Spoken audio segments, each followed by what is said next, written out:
Olá, começa agora o resumo esportivo. Eu sou Gabriel Aragão e estarei com vocês destacando o que é notícia no esporte sergipano. Copa do Mundo 2026. Seleção brasileira estreia com empate diante do Marrocos. No futebol sergipano, Confiança é derrotado pelo Volta Redonda fora de casa. Itabaiana empata com Ituano e segue sem vencer no Etelvino Mendonça. Sergipe cede empate nos acréscimos e encerra a primeira fase da Série D na segunda colocação. Lagarto vence a decisão e garante a classificação para o mata-mata. O resumo esportivo está na área. Em uma partida muito abaixo da expectativa, a seleção brasileira deu seu pontapé inicial na Copa do Mundo, empatando por 1-1 com o Marrocos. O Brasil teve dificuldades em boa parte do jogo, principalmente no primeiro tempo. Os primeiros 20 minutos foram de total domínio dos marroquinos, que de tanto pressionarem, abriram o placar. Brahim Dias deu belo passe para Ismael Saibari, que foi mais veloz que a zaga brasileira e de cavadinha superou o goleiro Alisson.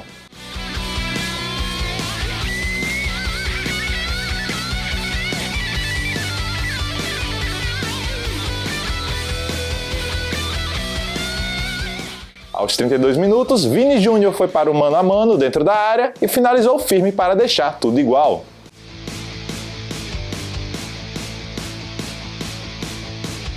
No segundo tempo, o Brasil veio com mudanças e foi mais predominante no campo ofensivo.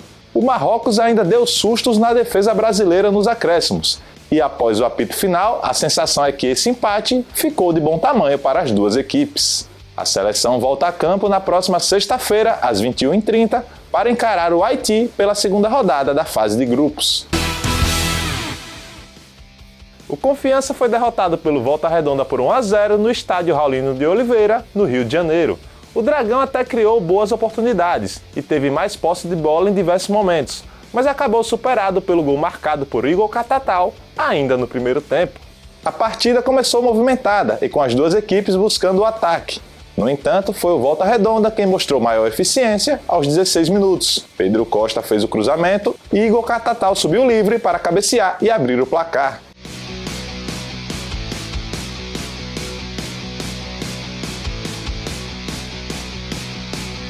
Três minutos depois do gol sofrido, João Pedro teve grande chance de empatar, em cabeçada que exigiu importante defesa do goleiro Felipe Avelino. O Volta Redonda também levou perigo antes do intervalo, mas Rafael Pascoal evitou o segundo gol ao defender a finalização de Felipinho. No segundo tempo, Confiança voltou mais ofensivo e seguiu pressionando em busca do empate. A melhor oportunidade surgiu aos 12 minutos, quando Iago cruzou para João Pedro, que desviou com perigo, mas mandou a bola para fora. Com a vantagem no placar, o Volta Redonda passou a explorar os contra-ataques e quase ampliou nos minutos finais, parando em mais uma boa defesa de Rafael Pascoal. No fim, foi a equipe carioca que somou mais 3 pontos. A gente iniciou a partida muito bem, estávamos com um volume bom e naturalmente depois que gera o gol, gera aqueles minutos, de insegurança dentro da partida, mas isso é uma situação do jogo, é natural. Agora, a gente precisa melhorar o nosso acabamento de jogada, a gente sabe disso, está todo mundo muito ciente disso. A confiança que nós temos no nosso trabalho é muito grande. Porém, a gente entende que o rendimento, no último terço, no acabamento da jogada, precisa melhorar. Isso é claro, Confiança está devendo nesse sentido. A nossa equipe trabalhou bastante nessas últimas 2 semanas, tivemos um volume ofensivo bom e acabamos não convertendo em gol. Agora, deve-se continuar trabalhando, deve-se continuar executando o que a gente vem fazendo nos treinamentos para a gente automaticamente conseguir realizar os gols. E é claro que o jogador de ataque, o jogador do meio, quando isso não acontece, se cobra muito, a ansiedade aumenta. E é o meu trabalho, a responsabilidade minha, tentar trabalhar isso nos jogadores, esse lado mental, dentro dos treinamentos, nas conversas, é isso que a gente tem feito. Vamos continuar fazendo para sair dessa situação. O próximo compromisso do Dragão será na segunda-feira, dia 22, às 19 horas, quando recebe o Guarani, na Arena Batistão. O Itabaiana deixou escapar sua primeira vitória dentro de casa na Série C e empatou em 2-2 com o Ituano, no Mendonção. O time sergipano começou a partida com postura ofensiva e logo conseguiu balançar as redes. Scal avançou pelo lado direito e fez o cruzamento para Everton Canela, que apareceu bem na área e cabeceou para fazer 1-0.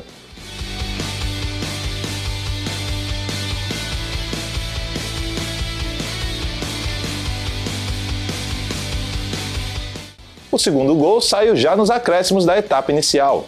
Leilson arriscou de longa distância e contou com uma falha do goleiro Saulo, que não conseguiu evitar que a bola entrasse.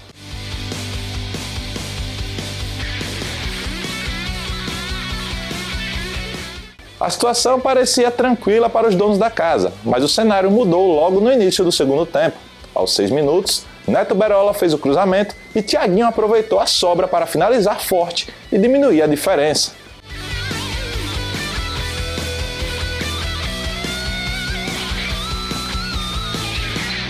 Com o passar dos minutos, a equipe paulista manteve a insistência e conseguiu chegar ao empate, frustrando os planos do Tremendão de conquistar os primeiros 3 pontos diante da sua torcida. Um jogo que no primeiro tempo a gente teve praticamente o controle total do jogo, né? Nosso goleiro foi muito pouco exigido e a gente conseguiu controlar bem, conseguiu atacar bem o adversário, que é um time de qualidade, é um time que inclusive está brigando em uma posição diferente, né, da nossa de tabela. Mas a gente fez um primeiro tempo muito bom, abriu 2-0. A gente sai muito triste pelo resultado do jogo, era um jogo que a gente tinha muita possibilidade de vencer, pelo que nós fizemos, mas nós caímos bastante no segundo tempo em relação à performance. A gente vai precisar refletir, trabalhar durante esses dias, a gente não tem muitos dias para o jogo do Anápolis, para que a gente possa fazer um jogo competitivo, voltar a vencer na competição fora de casa, como a gente venceu o Figueirense quando a gente saiu para jogar. Com o resultado, o Itabaiana segue na zona de rebaixamento da Série C. O próximo compromisso do time serrano será no sábado, às 16h30, quando enfrenta o Anápolis fora de casa. O Sergipe ficou no empate em 1-1 com o Serra Branca pela última rodada da primeira fase da Série D. Jogando diante da sua torcida, o Gipão saiu na frente no segundo tempo com o Thiago Santos, mas acabou sofrendo o gol do empate nos acréscimos. Sendo bem sincero, a equipe lutou muito, correu muito, mas em termos técnicos a gente talvez foi o pior jogo que nós fizemos aqui dentro. Nem aquela derrota por 13 que nós jogamos bem. Hoje nós não jogamos bem, né? Mas lutamos muito, correto? E no final do jogo nós tivemos a oportunidade de segurar mais a bola, de ter mais aporte de bola, jogar no erro do adversário, a gente não segurou essa bola. E através disso, de não segurar a bola, o adversário cresceu, conseguiu fazer um gol do empate. Todos nós queríamos muito vencer, acabar com essa sequência de 3 jogos sem vencer, agora são 4, mas infelizmente eles conseguiram um empate no final do jogo. Vencer era excelente, também era segundo lugar, empatou foi segundo lugar também. Mas o objetivo era vencer. Com o resultado, o Sergipe garantiu a segunda colocação do grupo e avançou para a segunda fase da Série D do Campeonato Brasileiro. Agora o Gipão terá pela frente o Asa de Arapiraca em confrontos de ida e volta. O Lagarto confirmou sua classificação para a segunda fase da Série D do Campeonato Brasileiro ao vencer o Decisão por 1-0 dentro do Barretão. O Lagarto buscou o ataque desde os primeiros minutos e conseguiu ser recompensado aos 37 do primeiro tempo. Danielzinho acionou Antônio Carlos, que fez o cruzamento rasteiro para a área. A defesa não conseguiu o corte e a bola sobrou para Juan Patrick, que finalizou com firmeza para balançar as redes e marcar o gol da vitória. A gente sabia, né, que ia ser um jogo muito difícil. Decisão também, né, veio com o intuito de classificar. A gente sabia que essa última rodada ia ser muito difícil, né? E graças a Deus eu pude fazer o gol mais uma vez e ajudar essa equipe a sair com a vitória. Com a vitória, o Lagarto garantiu vaga na segunda fase da Série D do Campeonato Brasileiro. No primeiro confronto do mata-mata, o Verdão terá pela frente o CSA, líder do Grupo A10. O resumo esportivo fica por aqui. Até o próximo encontro com as principais notícias do esporte sergipano. Valeu!